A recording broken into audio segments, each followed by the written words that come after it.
Hello प्यारे बच्चों, कैसे हो आप सब लोग। उम्मीद करता हूँ सब अच्छे होंगे और सबकी पढ़ाई शानदार चल रही होगी।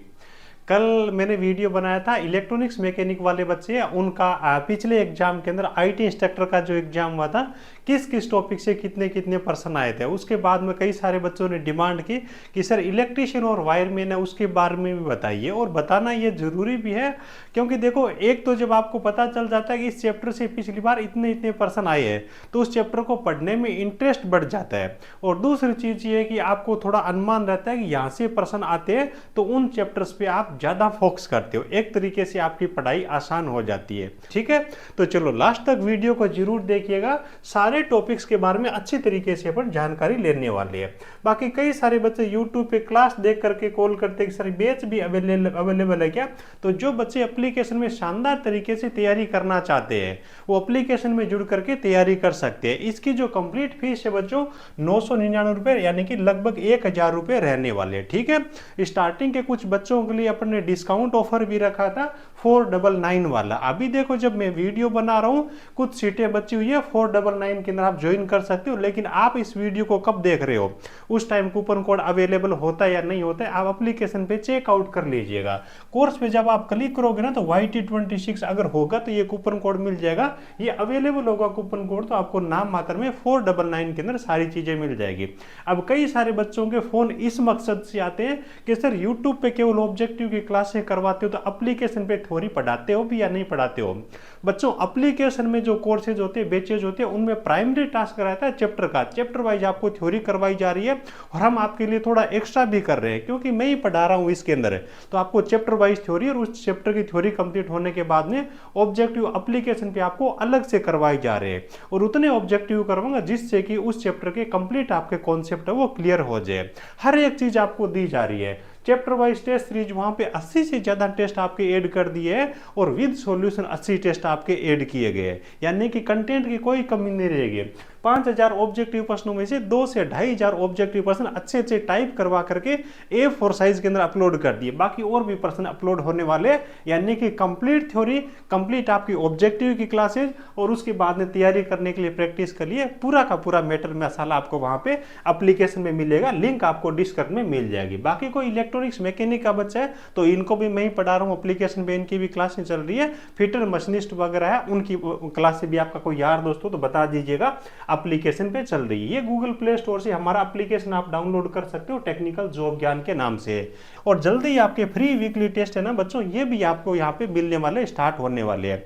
ठीक है, तो इन चीजों का फायदा जरूर उठाएं। और टेलीग्राम में भी आप ऐड हो सकते हो। टेलीग्राम में यूट्यूब की जो भी क्लासें होती है उनकी PDF हम शेयर करते हैं। आप बच्चों के लिए ट्रेड के हिसाब से अलग व्हाट्सएप ग्रुप भी है, वहां पर भी हम PDF शेयर करते हैं। क्लासेज की टाइमिंग वगैरह आपको पता चल जाती है, कुछ भी नई अपडेट होती है तो आपको ग्रुप में पता चलती है, तो वहां से आप अपडेटेड जरूर रहिएगा।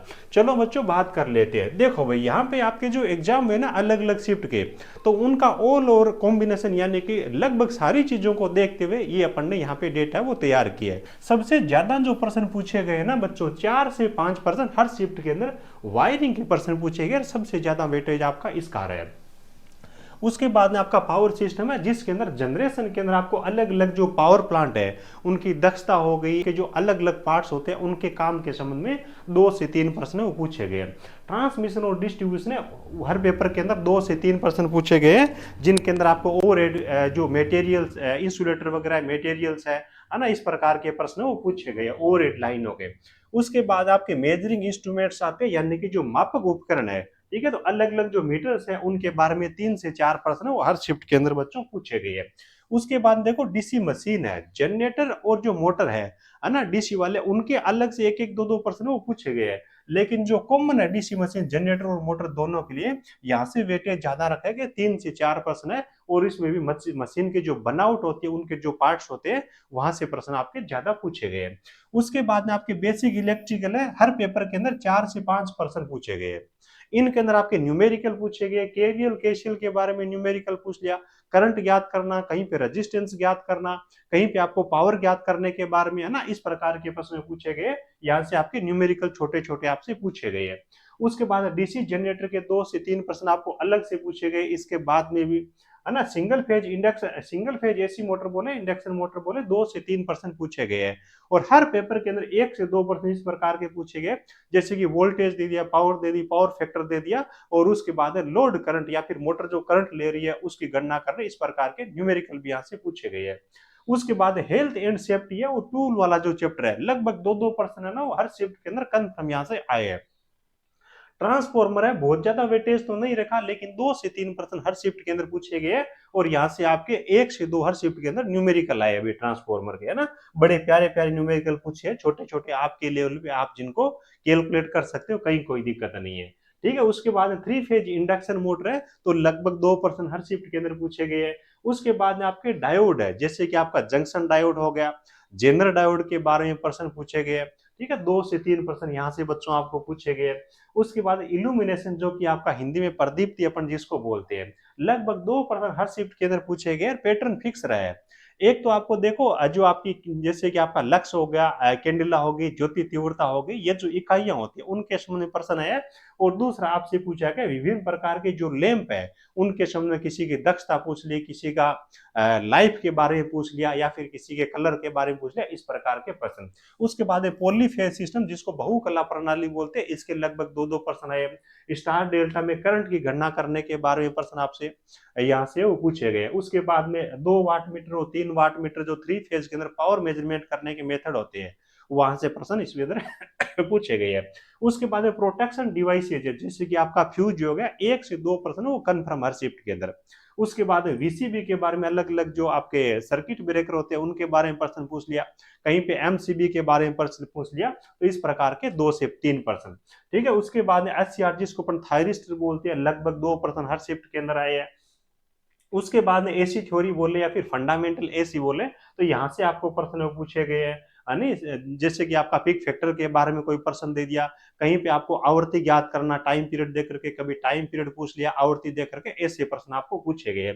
उसके बाद में होम अप्लायंसेज है, जिसके अंदर आपको कभी प्रेस का प्रश्न पूछ लिया, तो कभी गीजर का प्रश्न पूछ लिया। इस प्रकार के प्रश्न यहाँ से बच्चों पूछे गए हैं।